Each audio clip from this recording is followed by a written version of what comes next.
So the key is the first level, those little distractions, the social media pop-up notifications. That's a big one.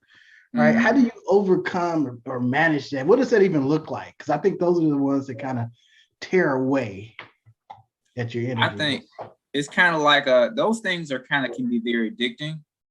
You know, that ping on your message, you want to automatically look at that moment, you know, that the notifications, you know, you scroll on Facebook and you get on a video vine and you just go from video to video to video to video. That is I think is one way to just try to stop doing it, but you have to understand why you're doing it in the first place. I think that's important to understand that that's feeding it's feeding something that you're looking to get fed. So I think first it's like treating like you addict, basically. You know, the 21, what was it, 12 steps, 21 steps, how many steps it is. You know, like we're not going to use all the steps, but I'm just saying it's gonna be like 3 steps. This is the guru steps. The guru steps. Recognize that it's not helping you in your business.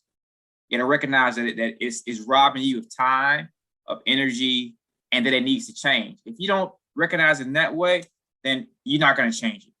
You're going to say, "Oh, I'll probably stop doing that," but you're going to keep doing it, right? You got to see it as valuable time wasted, valuable time, energy wasted. That could have been somewhere else. And if you do that multiple times, you can pull those things you get distracted by in one big lump sum and see it as a quantifiable thing that you could be putting as far as energy and time in your business and to yourself, then you're going to want to change. So first, recognize this is the issue. Secondly, you got to stop that shit. For real, you got to do something about it. Yeah, you got to stop it. You got to turn notifications off. You got to prioritize a certain time to check those emails. You got to be ahead of the game. You can't be reactionary. You got to plan some way you're going to get around it, because it's it's going to catch you by surprise. You're going to get caught up in a cycle of it. You're never going to stop doing it. Yes. So I would say recognize that's the issue. Commit to stop doing it instead of a plan. Well, I should say second step would be instead of a plan, stop doing it and follow your plan. Some ahead of the time thinking of how you're going to stop doing it. Yeah, and I swear, man, we got too much access to us now, especially being in this digital age, the mobile age. Yeah. The notifications on your phone, when you kill those, you'll notice how much more time you have. You know, because quite frankly, you can get a notification that can ruin your mood.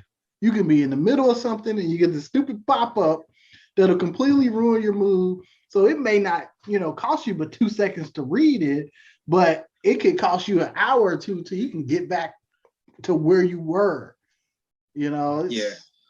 Those are that's a huge point, Marcus, because if you're in customer service, your demeanor is everything. If I'm distracted about some problem, I'm not offering great customer service in that moment. I'm thinking about the problem I'm trying to solve in my head. And I'm not there in the moment actually providing service. So my customer service is going. That's huge.